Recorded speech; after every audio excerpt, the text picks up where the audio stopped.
Hola, soy Luciana Narváez y esto es El Tiempo Entre Pantallas.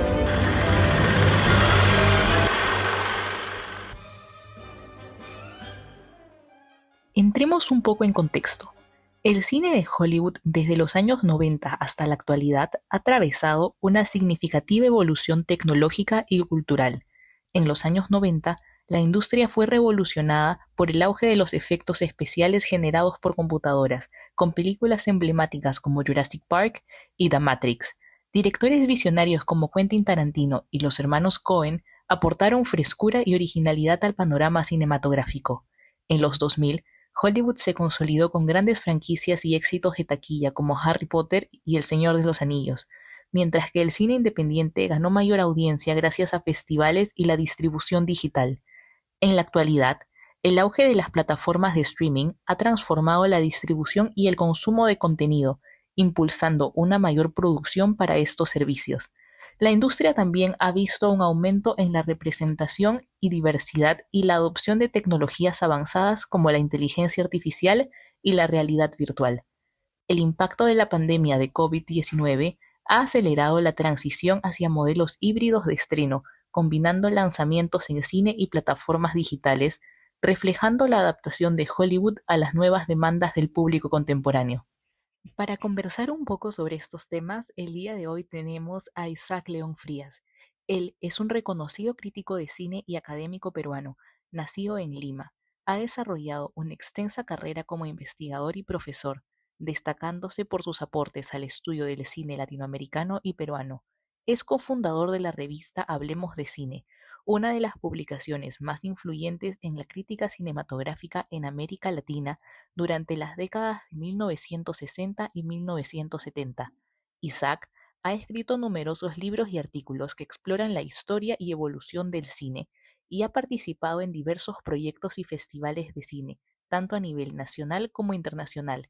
Su trabajo ha sido fundamental para la valoración y difusión del cine en el Perú, consolidándose como una figura clave en el ámbito cultural del país.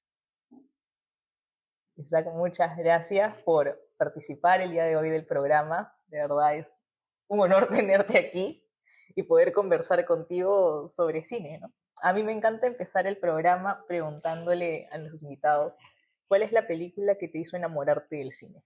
La primera que vi, a los 7 años, no había visto cine hasta esa edad, y vi una película americana, un western americano, titulado Tambores Apaches en español y Apache Drums en inglés, de la Universal, dirigido por un argentino, Hugo Fregonese, que hizo una temporada en Hollywood, dirigió como 10 o 12 películas en Hollywood y era en esa época el único latinoamericano que tuvo una cierta figuración en Hollywood, ¿no? Y esa película me impresionó tanto que ahí me quedé enganchado con el cine para el resto de mi vida, ¿no? Vino como una especie de amor a primera vista, que se convirtió en algo pues constante y permanente. Naturalmente a esa edad yo no vislumbraba todavía el futuro en términos de esa vinculación que con los años he tenido con el cine, ¿no? Pero se convirtió para mí en una necesidad casi insustituible, ¿no? El poder ir al cine, ver cine. Y eso siguió y aumentó a través de los años. En que por supuesto han habido muchísimas películas que han reforzado esta conexión, ¿no? Pero yo menciono siempre es como la película inicial, como el punto de partida, ¿no? Así fue como la escena primaria en términos psicoanalíticos. Y si ya nos vamos acercando más a esta época de la que vamos a conversar, ¿no? 90, 2000, que es una época ya más moderna del cine. ¿Cuál es esa película para ti de estos años que destaca? Bueno, es difícil, ¿no? Es complicado porque eh, son varias películas que yo podría... Tú me preguntas de los años 90 o... A ver, como te digo, varias películas de los 90 que para mí serían como películas indispensables. Entre ellas, por ejemplo, la película de Lars von Trier, Contra viento y marea, ¿no? Los buenos muchachos de Scorsese, sería otro título que me parece muy importantísimo de esa época. Los Imperdonables de Clint Eastwood. El viento nos llevará, la película de Abbas Kiarostami. ¿Has visto? ¿Te suena ese director? Me suena el director, iraní, sí. y muy importante. Bueno, esas serían algunas, ¿no? Para mencionarte, pero en realidad son muchas más, ¿no? Claro, no, hay un montón de películas. Sí, pues hay muchas películas. Y justo, bueno, en el episodio anterior habíamos estado conversando de cómo el cine va cambiando con los años, ¿no? Con el fin de los estudios, entra esta nueva era del nuevo Hollywood, ¿no? En los 70s, 80s. Pero leyendo un poco acerca de la historia de Hollywood, yo descubrí que en los 90 inicia algo que se llama el nuevo Hollywood, ¿no? Como The New Hollywood, porque el sistema y la industria vuelve a cambiar, ¿no? Y entramos en los 90 a una era digital y el cine vuelve a enfrentar un cambio. Sí, se prefigura en los 90, ¿no? Porque en realidad la era digital comienza en el 2000. La primera película que se hace con cámara digital es El ataque de los clones de Star Wars, ¿no? Y es del año 2002. O sea, realmente la digitalidad no es tanto de los años 90, es del año 2000. Lo que precede la digitalidad con mucha energía, digamos, es la edición digital, que sí ya se generaliza en los 90. La edición digital, el sonido digital, por supuesto, son puntas de lanza o diríamos caballos de Troya de la digitalidad en el universo cinematográfico. Y los efectos especiales digitales. Que tienen su inicio en estos años. Claro. Pero el soporte digital, la cámara digital y el soporte digital es a partir de 2000. Recién ahí es donde ya empieza la generalización. Todavía, por ejemplo, una película como Titanic del año 97 no está hecha en soporte digital y prácticamente no tiene recursos digitales. Es una película que tiene mucho menos recursos digitales de lo que se piensa. Tiene un montón de efectos prácticos, ¿no? Yo vi el detrás de cámaras de la inundación y James Cameron nadando con todos, una piscina gigantesca. Exactamente. Pero en este cambio que también hay en los 90, justo pasa algo extraño, ¿no? Leía que los estudios grandes crean como mini secciones para poder apoyar a películas con presupuestos menores. Y eso es algo diferente, ¿no? Porque veníamos de los 80, que eran los blockbusters como Tiburón y las franquicias, y habían hecho Batman y todo era una mega inversión. Y de pronto hemos regresado a promocionar películas con presupuestos más chicos. Pero no es que en los 80 no hubieran películas con presupuestos más chicos, las había. Por ejemplo, parte del cine de terror de los años 80 se hacía con presupuestos chicos. O sea, no es que el cine de bajos presupuestos desapareciera, ¿no?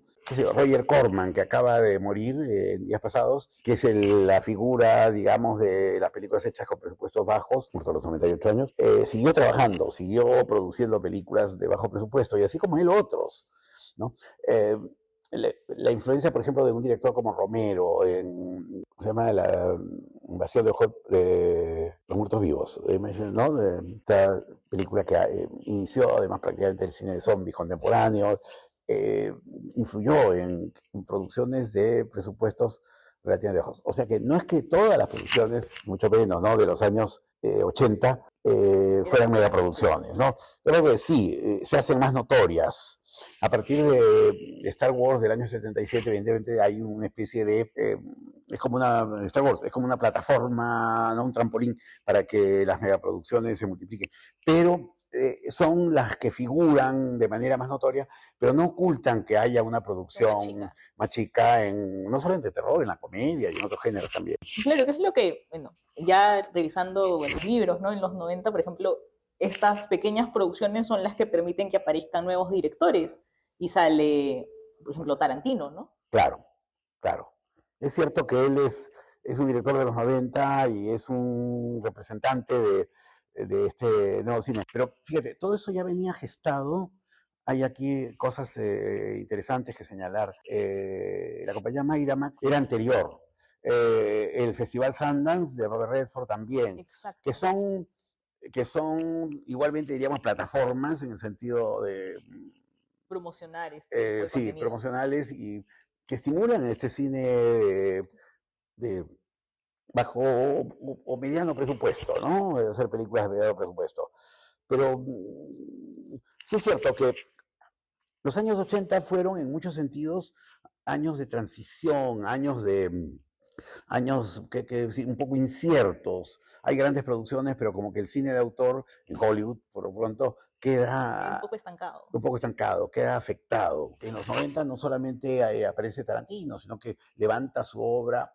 Levanta es un decir, porque ya estaba en alto, pero Clint Eastwood obtiene el Oscar por Los Imperdonables. Quiero decir, directores como que se asientan más, ¿no? En directores autores en el contexto del Hollywood de la época, ¿no?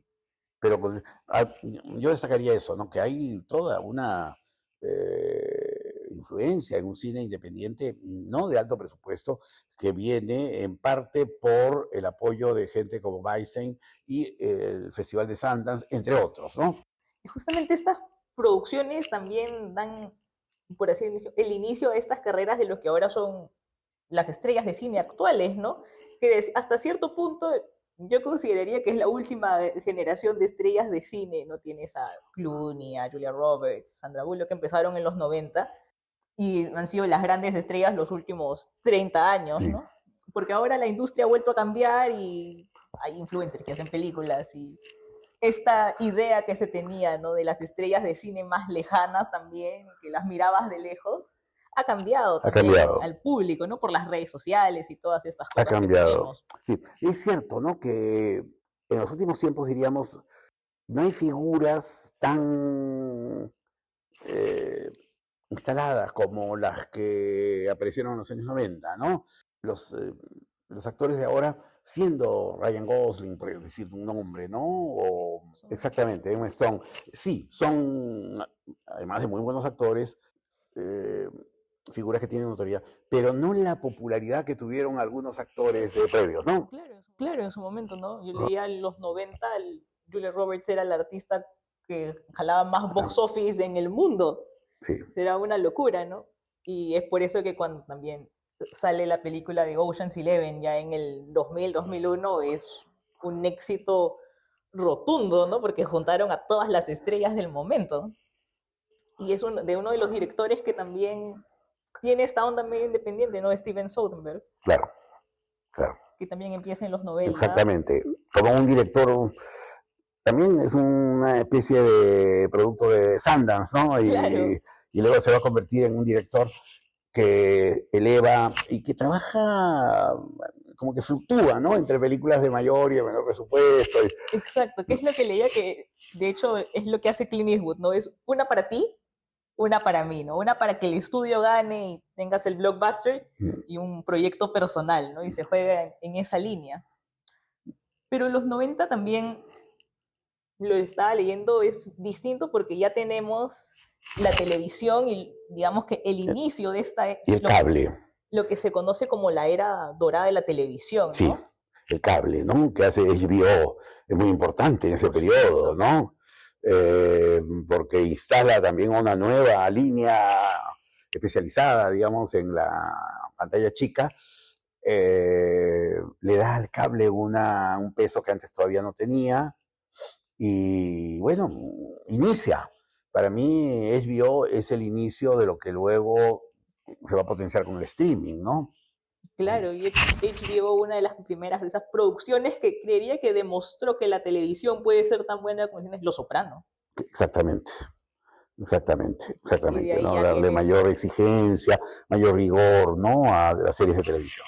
Exacto, ¿no? Y de allá salen otras como Six Feet Under, este tipo de series. Incluso diría que con el paso de los años hasta ahora en la actualidad, la línea entre cine y televisión, porque antes la línea entre actores mismos y directores de cine y televisión era mucho más marcada, ¿no? La gente que hacía cine no hacía televisión y los de la televisión, muy pocos daban el salto al cine. Más bien ocurría un poco al revés, que directores de cine, pero ya muy retirados o que no habían triunfado en el cine, pasaban a la televisión. Pero eso era una cosa que no se notaba, digamos, ¿no? Claro. Pero justo esta línea con el paso de los años como que se iba borrando, ¿no? Leía que uno de los directores, los grandes directores, ahora iba a dirigir series de televisión, David Lynch. Foster, que dirigió House of Cards, ¿no? Episodios de House of Cards. ¿No? Y, o sea, yo pienso que eso en los 90 quizás hubiese sido inimaginable, no había forma de que suceda. Y bueno, en los 90 Lynch hizo una serie de televisión que después ha vuelto a hacer otra temporada muy personal, totalmente distinto, y tal vez lo más original que se haya hecho a cargo de un realizador en la televisión americana, ¿no? El nombre es el nombre de una ciudad. Twin Peaks. Twin Peaks. Twin Peaks. Sí, pues, mira, en los años 70, 80, algunos directores europeos tomaron la iniciativa de hacer películas en televisión, que incluso luego se han recuperado, o ya en su momento, se recuperaron casi como películas también para el cine. Por ejemplo, Fellini. Fellini trabajó hizo un par de películas para la televisión italiana, ¿no? Una de las cuales es Los Clowns, que es de lo mejor que hizo Fellini. Fassbinder, el director alemán que murió joven, dirigió varias películas para la televisión. Hizo películas para la televisión y bueno, se han sumado a su filmografía. Para mí este es un tema que tendría que revisarse mucho, porque habría que recuperar muchas películas que los cineastas han hecho para la televisión y que han sido relegadas, como que la televisión no tiene el mismo nivel, ¿no? Claro. Y hay cosas que son hechas para la televisión, son buenísimas, ¿no? Y que, como te digo, necesitarían revisarse de directores de todas partes, Estados Unidos y de Europa también. La BBC en Londres produjo muchas películas por ejemplo, hay un director que se llama Alan Clark, buenísimo, y prácticamente todo lo hizo para la televisión, y ha sido muy poco conocido. Bueno, entonces estábamos en los años 90, y sí, yo diría que ahí la HBO marca un poco un precedente que se va luego a extender con las plataformas, ¿no? Claro. También creo que es importante resaltar que en estos años ya hay más aparición tanto de directores latinos, no empiezan a llegar los directores latinos, empiezan a dirigir un poco más mujeres también, sí. Incluso los afroamericanos, ¿no? Ya es una época en la que también el cine empieza a tener esta mezcla de culturas, sí, ¿no? Que no había visto antes. Sí, no a ese nivel, porque hubo una expansión de un cine de negro en los años 70, sobre todo películas policiales, con personajes de héroes, y Jim Brown, por ejemplo, era un actor negro muy popular, pero fue como una especie de coto cerrado, ¿no? En cambio, en los 90, efectivamente, ya hay directores negros que, sí, muchos de ellos trabajan con el universo negro, como Spike Lee, por ejemplo, ¿no? Claro.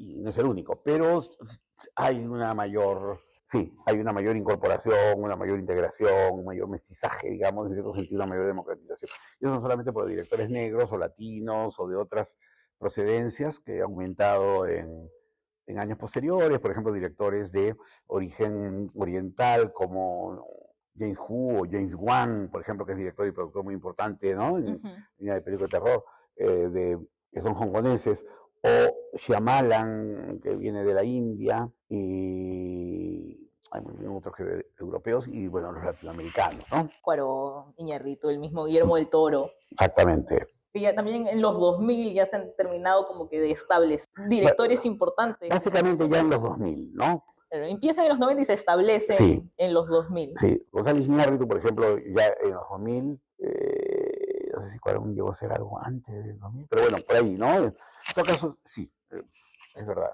Cuarón quizás con Harry Potter, que se termina de establecer, Iñárritu con películas como Babel, ¿no? Claro. Esta parte me parece a mí muy curiosa, ¿no? Porque si ya vamos avanzando también hacia los 2000, yo recuerdo que cuando yo era chica, tú ibas al cine, veías la película o la comprabas en CDs. Y era eso, los CDs, comprarte tu DVD. Bueno, acá en Perú muchas veces compramos los piratas, pero en el resto del mundo se compra el original. Y gran parte de lo que manejaba la industria era la venta de DVDs. Sí. Y si seguimos avanzando, desaparecieron. O sea, ¿qué pasó? Y de nuevo Hollywood en crisis porque ya no tenemos Escuchaba una entrevista de Matt Damon que decía, antes no tenías que recuperar todo tu dinero que invertías en hacer una película en el estreno, porque pasaba un año, pasaban meses y lanzábamos el DVD o el Blu-ray y terminábamos de recuperar ahí. Pero ahora un montón de producciones que se hacían en esos años ya no se pueden hacer porque ya no existe esa entrada de dinero. Y es porque hemos llegado a esta actualidad en la que tenemos el streaming, ¿no?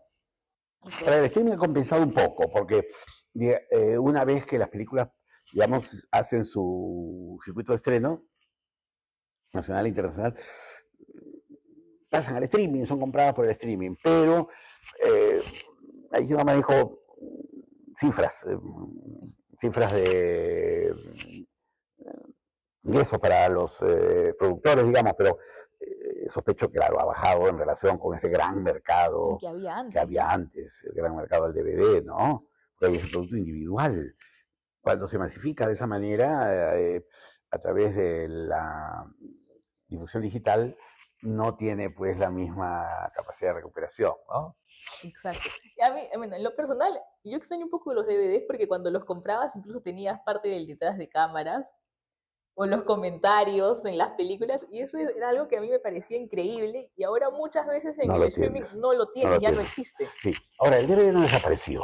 Sí. Sigue existiendo y se sigue editando. Hay casas editoras. Hay una que no sé si tú conoces, seguramente sí, que se llama Criterion o Criterion, ¿no? Americana. Es buenísima y ahí te da muchísimos materiales de fuera de cámara, documentales, es un material informativo complementario. Y así como esas otras, Kino, Kino Lover, hay algunas, o sea, no ha desaparecido. Y yo creo que para los coleccionistas y para los especialistas eso va a seguir. Pero sigue siendo un factor importante. Sí, ¿no? Sí, va a seguir minoritario, pero va a continuar. Ahora, el streaming presenta una cosa interesante también, ¿no?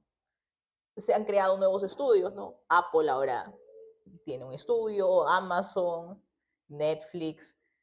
Y eso, yo leía, permite que más contenido pueda ser creado y se dan nuevas oportunidades. Pero ahora vi... En principio sí. Claro, pero ¿qué pasa con el streaming? ¿No? Hay algo que no termina de cerrar, ¿no? Sí, mira, sí, cuando aparecen estas nuevas tecnologías, cuando se abren esos nuevos campos, las posibilidades como que se multiplican. Pero aquí hay pues intereses monopólicos, hay grandes empresas que van centralizando. Yo creo que algo de eso va a pasar con la inteligencia artificial también, ¿no? Claro. Que se piensa que la inteligencia artificial va a ser un instrumento mucho más accesible para todos, pero ya las grandes empresas deben estar ideando cómo ir apoderándose del medio y darle sus aplicaciones más, digamos, lucrativas, ¿no? Entonces, eso también pasa con el streaming. Uno dice, sí, con el streaming podemos hacer más cine, nuestro cine se puede difundir, pero ¿hasta qué punto? Porque las grandes cadenas de streaming son esas que tú has mencionado. Apple, Amazon, bueno, Netflix, Disney, la Fox y demás, con grandes conglomerados, ¿no? Con un poder económico gigantesco. O sea, la tendencia a la concentración es muy evidente. Y estamos en plena era de la globalización, y la globalización supone eso, supone la acentuación de estas grandes, de esos grandes conglomerados, ¿no? Entonces, ya, frente a eso, es difícil. ¿Cómo defender el cine peruano en este universo, ¿no? Es complicado. Que no forma ni el 1%. Ya, nada, 0.0000. Ahora, es curioso, ¿no? Recuerdo que cuando recién salía el streaming y estaba en toda su bola, se hablaba de, nuevamente, ¿no? Porque cada cierto tiempo llega el fin del cine cuando algo nuevo se crea. Y era, ¿no? El streaming iba a ser el fin del cine. Y si bien no ha sido el fin, yo diría que sí ha cambiado, más que al cine en sí, quizás a las audiencias. Porque ahora la audiencia ya no te va al cine a ver películas que sabe que van a estrenar en streaming, ¿no? Y la gente ahora solamente va a ver los blockbusters, ¿no? Las películas de Marvel, por ejemplo, que han sido toda una locura. Yo recuerdo haber ido a ver Infinity War y Endgame, y las salas repletas de gente.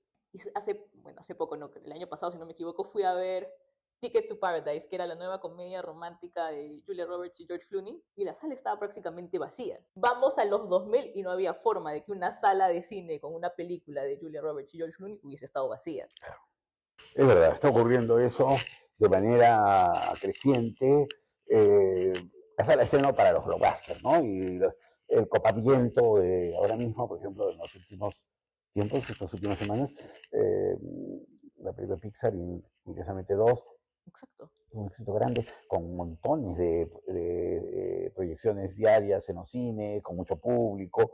Hay un fenómeno de copamiento y el resto sí se lanza parcialmente, no todo, una parte, pero ya se calcula que todo eso no le va a rendir en el cine lo que antes rendía, ¿no? Sí, hay una reconfiguración del público, evidentemente. Hay nichos de público, ¿no? En otras partes tienes, pues, un público capaz de sostener en el cine películas que no tienen grandes posibilidades comerciales, como por ejemplo ha sido a través del tiempo en Europa, sobre todo las películas de Woody Allen. Las películas de Woody Allen han tenido en Europa, Francia, Inglaterra, España, Italia, Alemania y otros países también, un público muy sólido, ¿no? No sería el gran público, pero un público que le permitía a las películas sostenerse, cosas que en Estados Unidos era mucho más limitado, mucho más reducido a ciertas ciudades grandes y más ilustradas como Washington, Nueva York, Los Ángeles, Boston. Ahora, digamos que la última crisis que se ha enfrentado el cine en los últimos años, aparte de la pandemia, que fue terrible y afectó a la industria de una manera bastante fuerte, ha sido la inteligencia artificial que mencionabas. El año pasado fue la huelga de escritores y de actores, que ha sido las huelgas más largas de la existencia de estos sindicatos, por la amenaza que sentían frente a la inteligencia artificial. ¿Cómo ves el futuro de la inteligencia artificial afectando el cine? No sabemos todavía qué cosa es lo que pueda pasar. Es decir, podemos prever algunas cosas, pero qué avances imprevisibles. Para mí es un enigma los avances que va a tener la inteligencia artificial, que sin duda los va a tener en diferentes cosas, ¿no? Ahora, en lo que se refiere al cine, es una amenaza para los guionistas, es una amenaza para los mismos directores, para muchos cuadros creativos, ¿no? Porque allí la inteligencia artificial, para mí, amenaza sobre todo los aspectos más creativos del trabajo cinematográfico y de otros también, ¿no? Es el gran desafío, ¿no? Porque va a ser las posibilidades que la inteligencia artificial te ofrece frente a tu capacidad de imaginación, de creación, de innovación. Claro. Y no sé cómo industria, sobre todo la gran industria, se va a proveer frente a esa amenaza. Puedo imaginarlo en un régimen de producción menos industriales, ¿no? Donde allí la cosa puede enfrentarse, creo yo, de mejor medida, pero cuando la cosa es tan grande y tan riesgosa en términos económicos, es donde veo la amenaza mayor para la creatividad, ¿no? Y que los programas de inteligencia artificial puedan terminar imponiéndose. No, supongo que no se va a llegar a eso, por lo menos en un tiempo relativamente, no sé si decir largo, pero por lo menos prudente, pero es difícil anticiparse, ¿no? A lo que pueda venir. Es curioso, ¿no? Justo una de las cosas por las que protestaban los actores cuando leí todos los puntos que querían tocar en esta negociación era que los estudios querían más o menos desaparecer a los extras, porque iban a escanear a las personas, claro. Y el estudio iba a ser dueño de tu scan y por lo tanto podían reproducirte como extra en todas las películas que quisieran y tú no ganabas nada más que ese día que te escanearon. Ya se está haciendo, ¿no? Pero claro, no tanto de esa manera. Quiero decir, antes Cecil B. DeMille hablaba pues de que ponía en sus películas miles de extras. Ya los miles de extras no existen. Ahora es el escaneo, ¿no? de las figuras humanas, pero ya no solamente es escaneo, sino también es identidad, ¿no? Como tú estás señalando. Y pues, Y la inteligencia artificial está avanzando de una manera tan rápida que yo escuchaba a los mismos actores decir, ¿no? ¿Qué me garantiza a mí, por ejemplo? Creo que era Meryl Streep, ¿no? Que como yo... tú estás señalando. Y pues, Y la inteligencia artificial está avanzando de una manera tan rápida que yo escuchaba a los mismos actores decir, ¿no? ¿Qué me garantiza a mí, por ejemplo? Creo que era Meryl Streep, ¿no? Que yo de acá a 50 años ya haya fallecido y alguien me reviva con la inteligencia artificial y sigan usando mi imagen, ¿no? Y yo no acepté hacer esa película, yo no acepté decir eso o hacer eso. Es una cuestión bastante compleja, en realidad. compleja y que además tiene que ver con todo el asunto de la ética, de la comunicación, ¿no? Y que va a tener que ser afrontada legalmente.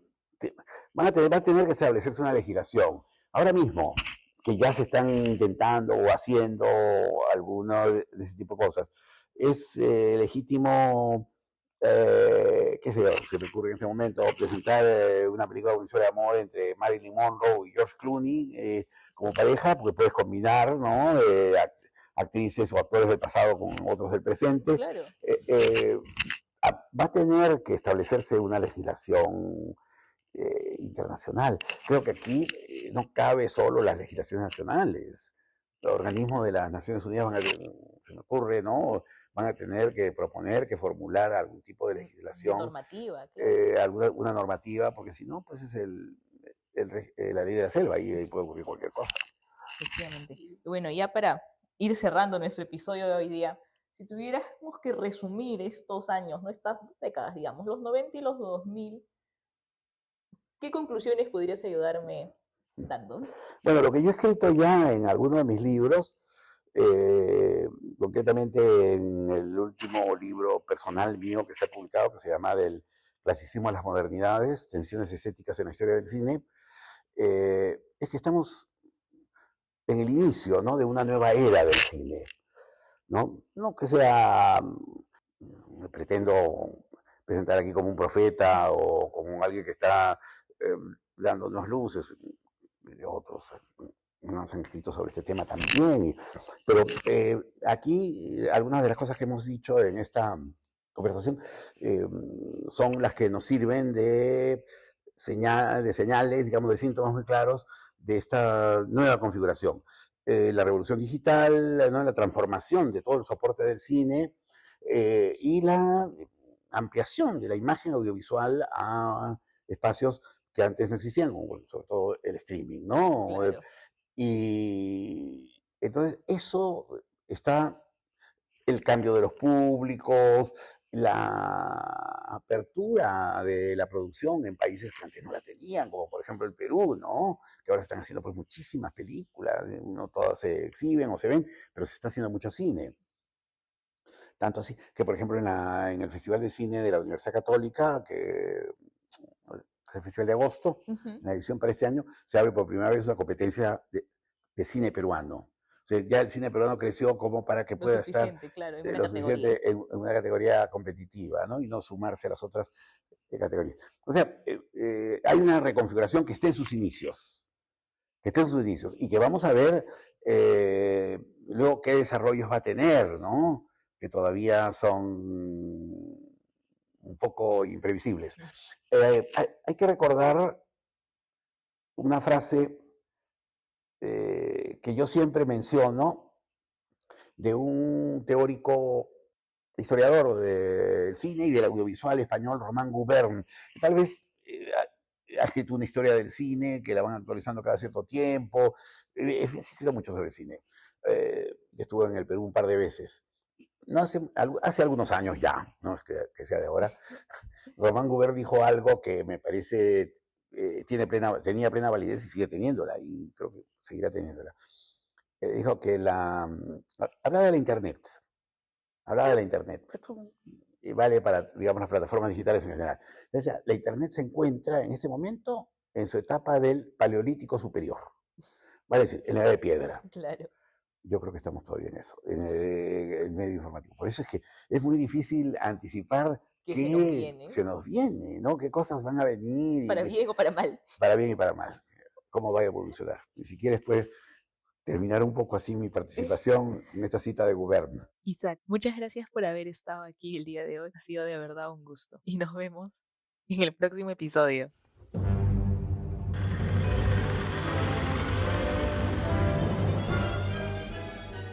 Acabas de escuchar El tiempo entre pantallas. Puedes encontrarnos en las plataformas de Spotify y Apple Podcast. Si quieres saber más de nosotros, puedes buscarnos en Instagram.